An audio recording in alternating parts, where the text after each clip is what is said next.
Prontos? Preparados, meus queridos amigos, para desvendar mais alguns mistérios concernentes à pessoa de Cristo? Neste caso, eu trago mais uma mensagem da parte do Criador, para ajudar vocês a se aproximarem um pouco mais da realidade espiritual de Cristo. Por isto, por gentileza, me acompanhe em minha linha de raciocínio. Quando as Escrituras falam a respeito da lei de mandamento carnal e da lei de mandamento espiritual, estamos falando da mentalidade da carne e da mentalidade do espírito. Tendo esclarecido isto, agora vamos para a leitura do livro de Gálatas, no capítulo 13 e no versículo 24, onde Paulo fez a seguinte afirmação: de maneira que a lei nos serviu de aio para nos conduzir a Cristo. A tradução é: de maneira que a mentalidade da carne nos serviu de guia para nos conduzir a Cristo. Esta é a verdade. O homem natural, ele é necessário para nos conduzir até Cristo, por isso primeiro é o natural, depois o espiritual. Nós dependemos desta mentalidade da carne para se achegarmos até Cristo. Mas preste atenção, uma vez que você vier a chegar diante do Cristo, você não irá se tornar amigo de Cristo. Esta mentalidade da carne te guia até a presença de Cristo, mas não faz de você um amigo de Deus. Até porque no livro de Romanos, capítulo 7, versículo 14, diz: porque bem sabemos que a lei é espiritual. Eu, todavia, sou carnal, disse Paulo. Sim, Paulo se achegou até a presença de Cristo, mas não se tornou amigo do Criador. Veja o que consta no livro de Atos, capítulo 9, versículos 4 e 5. Saulo, Saulo, por que me persegues? E ele disse: quem é, Senhor? E disse o Senhor: eu sou a Jesus a quem tu persegues. A mentalidade da carne, sim, a lei de mandamento carnal, aproximou Saulo de Tarso até a presença de Cristo. Uma vez chegando até Cristo, ele se tornou inevitavelmente inimigo do Criador. Passou a perseguir a Cristo. Porque a mentalidade da carne é inimiga do Espírito. Porque a lei de Moisés é inimiga da graça de Cristo. Você consegue discernir exatamente este mistério? Por isso Jesus citou no Evangelho de João, no capítulo 3, versículo 7, necessário vos é nascer de novo. Porque o que é nascido da carne possui a mentalidade da carne. O que é gerado por Deus possui a mente de Cristo. Somente o homem que vier a nascer de novo irá se tornar amigo do Criador. Por isto, necessário vos é nascer de novo. Repito, a mentalidade da carne te guia até a presença de Cristo. Mas uma vez você se aproximando do Criador, inevitavelmente, esta mente da carne irá se opor a esta nova realidade, que se chama Cristo.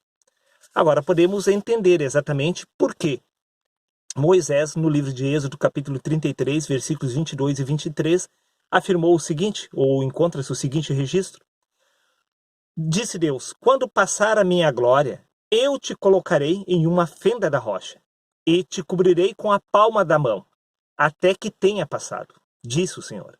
Depois tirarei a palma da mão, e me vereis pelas costas, disse o Senhor a Moisés. Minha face, todavia, não se poderá ver.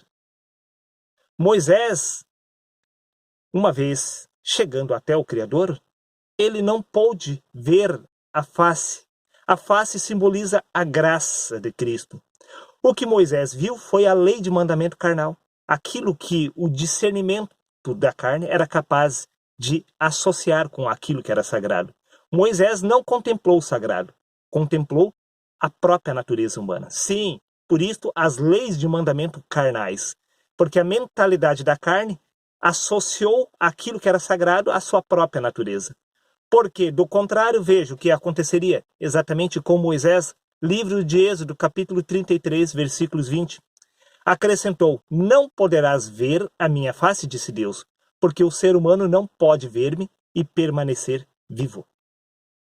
Está vendo? Isto é uma mensagem que Deus deixou para abrir o nosso entendimento. Todo homem que contempla a face de Deus, inevitavelmente morre. Nós estamos falando da morte indo em um caixão, indo ser posto em uma tumba lá no cemitério.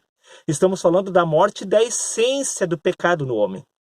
Se você chegar até Cristo, inevitavelmente a sua natureza humana irá se opor a Cristo, porque a presença de Cristo representa a morte do natural. Neste caso, Moisés, naquela ocasião, não contemplou a face do Senhor. Por isso permaneceu vivo e de pé a mente carnal de Moisés. Por isto que Moisés estabeleceu a lei de mandamento carnal no lugar da graça de Cristo. Porque naquela ocasião deveria ter sido removido o natural e estabelecido a mente de Cristo no lugar de Moisés. Porém, não aconteceu isto naquela ocasião. Por isto, veja o que consta no livro de 1 Coríntios, capítulo 13, versículo 12.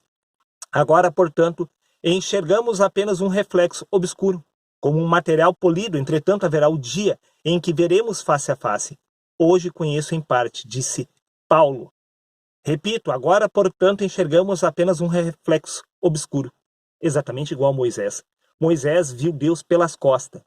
A frente de Deus simbolizava a graça de Cristo, as costas do Senhor, a lei dos homens. Sim, a lei de mandamento carnal. Foi exatamente isto que Moisés foi capaz de ver através de Deus. Todo homem natural, ele é capaz de ver apenas as próprias leis humanas. O homem natural não tem olhos para ver e nem ouvidos para ouvir aquilo que o Senhor tem para nós. Neste caso, podemos entender que Paulo também passou por este mesmo problema, porquanto enxergamos apenas um reflexo obscuro. Paulo também não contemplou a graça genuína do Criador. Ele enxergou através da sua mentalidade da carne, como Moisés o fez. Veja o que consta no livro de 1 Coríntios, capítulo 13, versículo 9. Reflita junto comigo, meu querido amigo. Disto depende a nossa vida espiritual. Porquanto, disse Paulo, em parte conhecemos, em parte profetizamos. Você consegue discernir este entendimento porque Moisés, inevitavelmente, fracassou na tentativa de desvendar os mistérios de Deus? Porque a mentalidade da carne é inimiga do Criador. Por mais que Moisés se achegou até Deus, ele se recusou a morrer, a ter a sua mentalidade da carne removida, porque a mentalidade da carne de Moisés se opôs à graça de Cristo. O mesmo que aconteceu com Saulo, havia acontecido com Moisés. Porém, veja o que consta no livro de 1 Coríntios, capítulo 2, versículo 9. Mas como está escrito, as coisas que o olho não viu e o ouvido não ouviu, e nem subiu ao coração do homem, são as que Deus preparou para os que o amam. Ou seja, aquilo que jamais foi registrado nas Escrituras é que se chama justiça divina. A graça espiritual de Deus nunca foi revelada nas Escrituras, porque a mentalidade da carne não aceita estas verdades. Então não pode ser registrado nas Escrituras, porque os homens não aceitariam esta verdade. Foi concedido aos homens exatamente aquilo que eles aceitariam como sendo divino. Porém, não há nada de divino escrito nas Escrituras, porque aquilo que os olhos não viram e que os ouvidos não ouviram, isto é sagrado. Por isso você precisa nascer de novo, para possuir a mente de Cristo. Esta mentalidade divina do próprio Deus irá discernir esses assuntos espirituais. Está dado o recado, meu querido amigo. Espero que você tenha compreendido este mistério. Um abraço a todos e até o próximo vídeo.